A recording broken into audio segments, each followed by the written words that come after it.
যে বলছো ভূত বলে কিছু হয় না, এ কথা আমি কিন্তু মানতে পারলাম না। অশরীরী আত্মা কিন্তু আছে। যেমন ভালো খারাপ দুই রকম মানুষ আছে, ঠিক তেমন ভালো খারাপ দুই রকম আত্মাও আছে।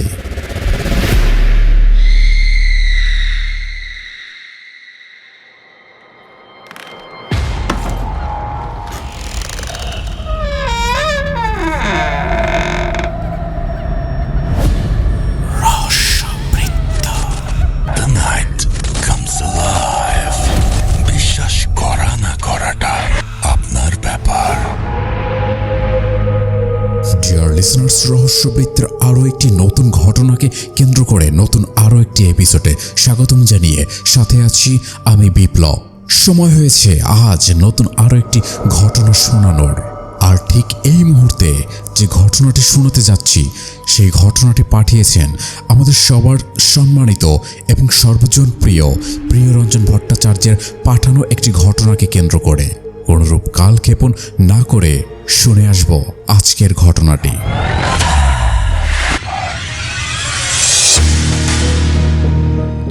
গ্রামের শেষ মাথায় ছোট্ট চায়ের দোকানটাতে আজ সন্ধ্যায় আমাদের চারজনের আড্ডাটা রোজকারের মতোই ঠিক জমে উঠেছে। বাইরে ঝমঝম করে বৃষ্টি পড়ছে। মাঝে মাঝে বিদ্যুতের আলোয় ভিজে যাওয়া কাঠের বেঞ্চগুলো চকচক করে উঠছে। চা দোকানি বাদলদাকে জামাইবাবু বলল, ওরে বাদল, আমাদের এক রাউন্ড করে চা ঘুরিয়ে দে তো। সুখেন বলল, যাক ভালোই করলেন। সত্যি বলতে কি একটু চা চা মন করছিল। আমি বললাম, কি বিচ্ছিরি বৃষ্টি বলুন দেখি, পুরো সন্ধ্যাটাই একেবারে মাটি করে দিল। আমায় একবার সারের দোকানে যাওয়ার ছিল, বৃষ্টিটা দিল সব মাটি করে। বাদলদাকে উদ্দেশ্য করে বললাম, বাদলদা একটা করে বিস্কুটও দিও। সুখেন সাথে সাথে বলে উঠল, এটা কিন্তু ঠিক নয় ভাই, খেতে পেলে শুতে চাস দেখছি। আমি বললাম, আরে না রে বাবা না, বিস্কুটের টাকাটা না হয় আমিই দেব, একটু খিদে পেয়েছে বলে বললাম আর কি। সঙ্গে সঙ্গে পাশে বসে থাকা জামাইবাবু বললে, আরে আরে অমনভাবে ওকে বলো না, ওরে বাদল এক একটা কেক দিস। অনিক বলে উঠল, বাহ জামাইবাবু বাহ, ও একা কেক খাবে আর আমরা চেয়ে চেয়ে দেখব নাকি? সুখেন বলল, না জামাইবাবু তা হবে না, ওকে কেক খাওয়ালে আমাদেরকেও খাওয়াতে হবে কিন্তু। জামাইবাবু এক গাল হেসে উঠে বললেন, আচ্ছা আচ্ছা আচ্ছা, ওরে বাদল এদের সবাইকে এক পিস করে কেক দিস। চা দোকানি বাদলদা বলে উঠল, এখন তাহলে 4টে চা আর 4টে কেক দেব, তাই তো? জামাইবাবু বললেন, না রে বাদল, আমায় কেক বিস্কুট কিছুই দিস না, স্রেফ চা, ওদেরকে দে। এই বলে জামাইবাবু পকেট থেকে সিগারেটের প্যাকেটটা বের করে তা থেকে একটা সিগারেট বের করে একটু রগড়ি নিয়ে জোরে একটা ফু দিয়ে সিগারেটটাকে ধরালেন। জামাইবাবু আসল নাম তপব্রত চক্রবর্তী, আমাদের কাকার বয়সী হবে, কিন্তু বেজায় গল্পরসিক এক নিরহংকারী মানুষ। মিশুকে এই মানুষটি এই গ্রামের আমাদের বয়সী সবার কাছেই এখন জামাইবাবু হিসেবেই পরিচিত। এখন জামাইবাবু গত বছর 2 সবে স্কুলের শিক্ষকতা থেকে অবসর নিয়ে স্ত্রীর এই গ্রামের বাড়িতে, মানে তার শ্বশুর বাড়িতে এসে উঠেছেন তিনি। গ্রামের জামাই মানুষ, অসুস্থ, শ্বশুরমশার অগাধ জমিজমা, দেখাশোনা করার কেউ নেই। তার একমাত্র কন্যাই জামাইবাবুর স্ত্রী। আর জামাইবাবু সেই কোন ছোটবেলায় বাবাকে হারিয়েছেন। তারপর বছর 3 আগে মাও চলে গেলেন। তখন বৃদ্ধ শ্বশুরমশায়ের অনুরোধ আর ফেলতে পারেননি জামাইবাবু। কি হবে আর শহরে মোটা টাকা বাড়ি ভাড়া গুনে? গ্রামের এই বিশাল বাড়িতে শ্বশুর শাশুড়ি ছাড়া আর কেউ নেই। আর জামাইবাবুও তার একটি মাত্র মেয়েকে বিয়ে করেছেন দুর্গাপুরে, সেও বর্তমান সংসারী। তাছাড়া জামাইবাবু মানুষটিও বরাবর গ্রামকে ভীষণ পছন্দ করেন। বাইরে হঠাৎ একটা বিকট বাজ পড়ল। আমরা চারজন, আমি, জামাইবাবু, সুখেন আর অনিক, বেঞ্চে বসে গরম চা আর কেক খাচ্ছি। ঝড়ের শব্দে দোকানের দরমার বেড়া কেঁপে কেঁপে উঠছে। এমন সময় সিগারেটে একটা লম্বা টান দিয়ে বাইরের বৃষ্টি দেখতে দেখতে জামাইবাবু হঠাৎ বলে উঠল, আচ্ছা, তোমরা তো এই গ্রামেরই ছেলে, গ্রামেই বড় হয়েছ। গ্রামে তো কত অলৌকিক ঘটনার কথা শোনা যায়। তোমাদের জীবনে কখনো অলৌকিক কিছু দেখেছ তোমরা কেউ? আমি বললাম, না, তেমন কিছু আমি তো অন্তত আমার জীবনে কখনো দেখিনি। তবে বাবা ঠাকুরদার মুখে অনেক ওইসব ভূত প্রেতের গল্প শুনেছি। জামাইবাবু বলে উঠলেন, তোমরা জানো, এমনই এক ঝড়ের সন্ধ্যাতেই আমার জীবনে ঘটে যায় সবচেয়ে ভয়ঙ্কর এক ঘটনা, আজও ভুলতে পারি না। অনেক বলে উঠল, ভূত টুত নাকি? ওসব চোখের ভুল জামাইবাবু। ভূত বলতে আসলে কিচ্ছু হয় না। এই যুগে ওসবের উপর কোনো বাচ্চা ছেলেরও বিশ্বাস নেই। সাথে সাথে সুখেন বলল, না রে অনেক, সমস্ত ব্যাপারটাকে ঠিক ফুত করে উড়িয়ে দেওয়া যায় না। এই তো গত বছর দেখলি না, রমেন খুড়োর নাতনিটার কি কাণ্ডটাই না হয়েছিল। ওকে নাকি ওই বাঁশতলার পেঁচা ভূতে ধরেছিল। সে কি ভয়ঙ্কর অবস্থা! অমন স্বাস্থ্যবতী মেয়েটা একেবারে রোগা পাটকাঠি হয়ে মরেই যেত যদি না শঙ্কা ওঝা ওকে ঝাড়ফুঁক করে বাঁচাতো। এবার জামাইবাবু হাতের পোড়া সিগারেটের দোকানের বাইরে ছুঁড়ে ফেলে বলে উঠলেন, তোমাদের কি ধারণা ভূত কেবল মানুষেরই ক্ষতি করে? আর অনিক, তুমি যে বলছো ভূত বলে কিছু হয় না, এ কথা আমি কিন্তু মানতে পারলাম না। অশরীরী আত্মা কিন্তু আছে। যেমন ভালো খারাপ দুই রকম মানুষ আছে, ঠিক তেমন ভালো খারাপ দুই রকম আত্মাও আছে। আমি এবার বলে উঠলাম, কি যে বলেন না জামাইবাবু, অশরীরী আত্মা আবার ভালো হয় নাকি? এমন তো কখনো শুনিনি। অশরীরী আত্মা তো শুনেছি মানুষকে ভয় দেখায়, মানুষের ক্ষতি করে।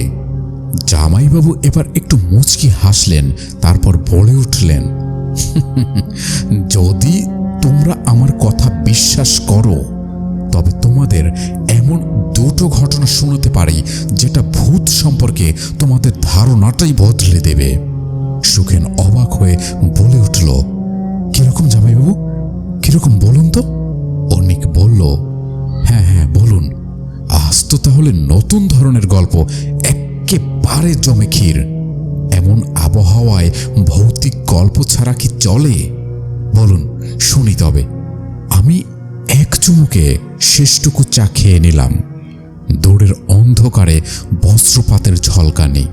এবার জামাইবাবু পকেট থেকে আরেকটা সিগারেট বের করে খট করে লাইটার জ্বালিয়ে ধরিয়ে বললেন, অনিক, তুমি হয়তো ভাবছো আমি তোমাদের মিথ্যে মিথ্যে করে বানিয়ে গল্প বলছি। তা কিন্তু একেবারেই নয়। শোনো তবে সে কাহিনী। এই বলে জামাইবাবু শুরু করলেন। মনে হলো আজ কথা যখন উঠলই, গল্পটা বলেই ফেলি। গল্প অবশ্য এই গল্প নয়, বলা যায় সত্যিকারের স্মৃতি, 100% সত্য। কলেজ শেষ করে যখন প্রথম চাকরি পেলাম, আমাকে পাঠানো হলো বর্ধমানের বনগাছি নামের দূরের এক গ্রামের একটি স্কুলে। মনে মনে ভাবলাম, শহর ছেড়ে গ্রামে এসে কি ঠিক করলাম আমি? বরাবরই অবশ্য আমি একটু গ্রাম ভালোবাসি। প্রথম দিনেই বুঝলাম জীবন এখানে কত সুন্দর হতে পারে। খেলার মাঠ, চারিদিকে সবুজ আর সবুজ। বড় রাস্তা থেকে নেমে এক চওড়া মেঠো রাস্তা চলে গেছে গ্রামের বুক চিরে অন্য গ্রামের দিকে। এদিক সেদিক ছড়িয়ে ছিটিয়ে 2-4টি করে কুঁড়ে ঘর, আর সেই মেট্রো রাস্তাটার পাশেই গ্রামের মাঝ বরাবর ছিল একটা দোতলা স্কুল বাড়ি। স্কুলের সামনে বিরাট খোলা মাঠ, আর সেই মাঠের কোণে ছিল এক মস্ত বহু পুরনো তেঁতুল গাছ। রাস্তার পাশেই সেই তেঁতুল গাছটা, ঠিক তার নিচে একটা ছোট্ট ঝুপড়ি, বাতাসে নড়ে ওঠে যেন কাঁপা শরীরের মতো। ক্লাস থেকে বেরিয়ে একদিন গেলাম ওই ঝুপড়িটার দিকে। দেখি একজন বৃদ্ধা বসে আছেন ওই তেঁতুল গাছ তলায়, ঝুপড়িটার দোর গোড়ায়। ওনার বয়স ছিল প্রায় 80 বছর। সবাই চেনে তাকে। আমার খুদে ছাত্রছাত্রীদের থেকে জানলাম ওনার নাম ছিল কমলা। সবাই ডাকে কমলা বুড়ি বলে। চোখে দৃষ্টি কম, শরীর শুকনো, তবু মুখে আশ্চর্য শান্তি। বৃদ্ধা তার শুকনো হাজার বলি রেখায় ভরা মুখটা তুলে তার ঘোলাটে চোখ দুটো দিয়ে বেশ স্নেহের দৃষ্টিতে আমার দিকে চেয়ে ধীরে ধীরে বললেন, তুমি নতুন মাস্টার? ভালোই হইল বাবা, স্কুলে ভালো মাস্টারের খুব দরকার। আমার কি জানি কেন বুড়ি কথাগুলো ভীষণ ভালো লাগলো। আমি জিজ্ঞেস করলাম, তুমি এখানে থাকো? কমলাপুরী বললেন, হ্যাঁ গো নতুন মাস্টার, এই গাছটার নিচে যে কটা দিন বাঁচা যায় খাই দাই এখানেই পড়ে থাকি। আমি জিজ্ঞেস করলাম, তুমি খাও কি? বুড়ি ফোকলা দাঁতে এক গাল হেসে বলল, ওই পথ চলতি মানুষ আর মাস্টাররা যখন যা দেয় তাই খাই। বুড়ি হয়েছি তো বাবা, বেশি খাবার আর দরকার পড়ে না। সবে দুর্গাপূজা শেষ হয়েছে, বাতাসে হালকা শীতের ছোঁয়া। বুড়ির পরনে ছেঁড়া তেলচিটে শাড়ি, গায়ে শত ছিন্ন তাপ্পি দেওয়া একখানা চাদর। কৌতূহলে ঝুপড়িটায় উকি মেরে দেখলাম কতগুলো কাঠের ভাঙা তক্তা, তার উপর পাটের বস্তা। বুঝলাম গ্রামের ছেলেরা দয়া করে এই ঝুপড়িটা বুড়িকে বানিয়ে দিয়েছে। সেদিন কি জানি কেন যেন বৃদ্ধার অসহায়ত্ব আমাকে ভিতর থেকে নাড়িয়ে দিল। এরপর থেকে প্রতিদিন দুপুরে আমি আমার টিফিনের সাথে বুড়ির জন্য খাবার নিয়ে যেতে লাগলাম। মফস্বলের ওষুধের দোকান থেকে বুড়ির পা ব্যথার ওষুধ, কম্বল, কাপড় যখন যা পারতাম কিনে দিতাম। মাঝে মাঝে সময় পেলে বুড়ির কাছে মাটিতে বসে অনেক গল্প করতাম। বুড়ি বলতো তার জীবনের বহু দুঃখের কথা। ছোট্ট বয়সে তার বিয়ে হয়েছে। অল্প কয়েক বছর বাদেই সাপের কামড়ে স্বামীর মৃত্যু হয়। বহু কষ্টে লোকের বাড়ি বাড়ি কাজ করে একটি মাত্র ছেলেকে বড় করে তোলার গল্প। তারপর দুর্ভাগা বুড়ির সেই জোয়ান ছেলে শহরে যায় বড় বড় বাড়ি রঙের কাজে। একদিন বহুতল থেকে নিচে পড়ে মারা যায় বুড়ির ছেলেটা। তারপর বুড়ি ট্রেনে ট্রেনে ঘুরে ঘুরে ভিক্ষা করত। এইভাবে কেটে যায় অনেকগুলো বছর। একদিন এসে ওঠে এই গ্রামে। তখন বুড়ির চলন শক্তি প্রায় শেষের দিকে। সেই থেকেই বুড়ি এখানেই থাকে। আগে গ্রামের এখানে ওখানে রাত কাটাতো। ঝড় বৃষ্টির দিনে খুব কষ্ট হতো, তাই গ্রামের ছোকরারা বুড়িকে এই ঝুপড়ি বেঁধে দিয়েছে। বুড়ি আমাকে দেখলেই বলতো, নতুন মাস্টার বাবা, তুমি মানুষটা খুব ভালো, ঈশ্বর তোমার মঙ্গল করুন। তুমি নিশ্চয়ই আগের জন্মে আমার নাতি ছিলে। কথাগুলো শুনে আমি হাসতাম। কে জানতো এই কথাগুলো ভবিষ্যতের সত্যি ভবিষ্যৎবাণী। 1 বছর পর বর্ষায় এমন একটা রাত এলো যা আজও দুঃস্বপ্নের মতো মনে পড়ে। আকাশ সারা দিন মেঘলা থাকার পর মাঝরাতে শুরু হলো ঝড়, আর তার সাথে বৃষ্টি। রাস্তায় বাতাস যেন বাঁশির মতো হু হু করে বইছে। আমার ঘুমটা হঠাৎ ভেঙে গেল। আর ঘুম আসছে না। জানালায় দাঁড়িয়ে ভাবছিলাম, কমলাপুরি এখন কোথায়, কি করছে? ঠিক তখনই যেন এমন একটা শব্দ শুনতে পেলাম, মরমর করে মনটা ছ্যাত করে উঠল।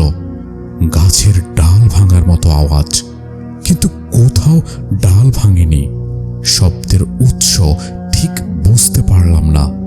অকারণে মনটা ভার ভার লাগছিল। ভোরের আলো ফুটতেই বুড়ির ঝুপড়ির দিকে ছুটলাম। তখন আকাশ একদম পরিষ্কার। দেখলাম গ্রামের লোকজন উদ্ধার কাজ করছে। তেঁতুল গাছের বিরাট একটা মোটা ডাল ঝড়ে ভেঙে সোজা পড়েছে ঝুপড়ির উপর। কাটারি কুরুল দিয়ে ডাল কাটছে সবাই। ঝুপড়ি পরিষ্কার হতেই দেখা গেল কমলা বুড়ির নিথর দেহ পড়ে আছে। মুখে কোনো ভয় নেই, শুধু অদ্ভুত শান্তি। ভোলা দারোয়ান বলল, মাস্টার মশাই, বুড়িটা খুব ভালো ছিল। বুড়ি সকলকে ডেকে ডেকে বলতো, এই স্কুলের নতুন মাস্টার আমার গত জন্মের নাতি ছিল। আমাকে খুব ভালোবাসে। ঈশ্বর একদিন ওকে রক্ষা করবেন। আজ সে শান্তিতে চলে গেল। কথা বলতে পারলাম না, গলা ভার হয়ে এলো। তারপর দিন থেকে গাছটার নিচে দাঁড়ালেই মনে হতো কেউ যেন আমার দিকে তাকিয়ে আছে। গ্রামের বয়স্ক মহিলারা বলতো, বুড়িটাকে নাকি গাছটার কাছে দেখা যায় রাতে, কিন্তু কারো ক্ষতি করে না কখনো, শুধু তাকিয়ে থাকে। আমি অবশ্য এসব বিশ্বাস করতাম না। তারপর 10টা বছর কেটে গেল। সংসার, ব্যস্ততা, বদলি, শহুরের জীবন সব মিলিয়ে বুড়িকে প্রায় ভুলে গেলাম। যদিও একা হলে কখনো কখনো মনে পড়তো। সেদিনও বর্ষার এক সন্ধ্যা। আমার মেয়েটা তখন খুব ছোট। স্কুল থেকে ফিরেই দুধ আনতে খাটাল পর্যন্ত গিয়েছিলাম। ফেরার সময় শুরু হলো প্রবল ঝড়। ল্যাম্পপোস্টের ঝোলানো বাল্বগুলো কখনো জ্বলছে, আবার কখনো একা একাই নিভছে। দূরে দেখলাম একটা বিদ্যুতের খুঁটি দুলছে। দ্রুত হাঁটছি। হঠাৎ অনুভব করলাম কে যেন আমার জামার কলার টেনে আমাকে রাস্তার পাশের দিকে ছুঁড়ে ফেললো। ঠিক সেই মুহূর্তেই রাস্তার পাশের কৃষ্ণচূড়া গাছের একটা মোটা ডাল মরমর করে ভেঙে পড়ল খুঁটির তারের উপর। তারটা ছিঁড়ে রাস্তার উপর পড়ল। থেকে থেকে নীল আগুন, ফট ফট ফট ফট শব্দ। ভেজা রাস্তা বিদ্যুতায়িত হয়ে উঠল। আমি স্তব্ধ। ঠিক তখনই হাত 10 দূরে রাস্তার পাশে এক বন্ধ দোকানের সামনে উবু হয়ে বসে মুচুক মুচুক করে হাসছে সেই কমলা বুড়ি। আমি তখন নিজের চোখেই বিশ্বাস করতে পারছি না। বুড়ি ঠান্ডা গলায় বলল, কিরে নতুন মাস্টার, তুমি আমার নাতি গো। তোমার কোনো ক্ষতি আমি হতে দিতে পারি? এখনই একটা বড় বিপদ হয়ে যেত যে। আমি দৌড়ে কাছে যেতে গেলাম, কিন্তু পা পিছলে পড়ে গেলাম। উঠে তাকাতেই দেখি বুড়ি আর সেখানে নেই। বুঝলাম আর এক পা এগোলেই আজ শেষ হয়ে যেতাম। রাস্তার জল তখন নীল আগুনের মতো ঝিকমিকি করছে। আমি অবাক হয়ে জামাইবাবুকে জিজ্ঞেস করলাম, আপনি পরিষ্কার কমলা বুড়িকেই দেখলেন? জামাইবাবু হ্যাঁ সূচক মাথা নাড়ালো। কিছুক্ষণ চুপ থাকার পর জামাইবাবু আবার বলা শুরু করলেন। ঠিক তখনই একটা অদ্ভুত শীতল বাতাস লাগলো গায়ে। তারপর এক ভাঙা চিরচেনা কণ্ঠস্বর, মাস্টার, ও নতুন মাস্টার। আমি স্তম্ভিত হয়ে দাঁড়িয়ে দেখতে পেলাম বেশ দূরে বুড়ি ধীরে ধীরে ফিকে হয়ে যেতে যেতে বলছে, ভয় করো না বাবা, আমি আছি তো। মানুষে মানুষে ভালোবাসা বৃথা যায় না। তারপর তিনি মিলিয়ে গেলেন ঝড়ের অন্ধকারে। জামাইবাবুটা গল্প শেষ করতেই চায়ের দোকানে থমথমে নীরবতা। এবার সুখেন বলে উঠলেন, আপনি যে বললেন দুবার নাকি তার উপস্থিতি অনুভব করেছেন, আরেকবার কিভাবে?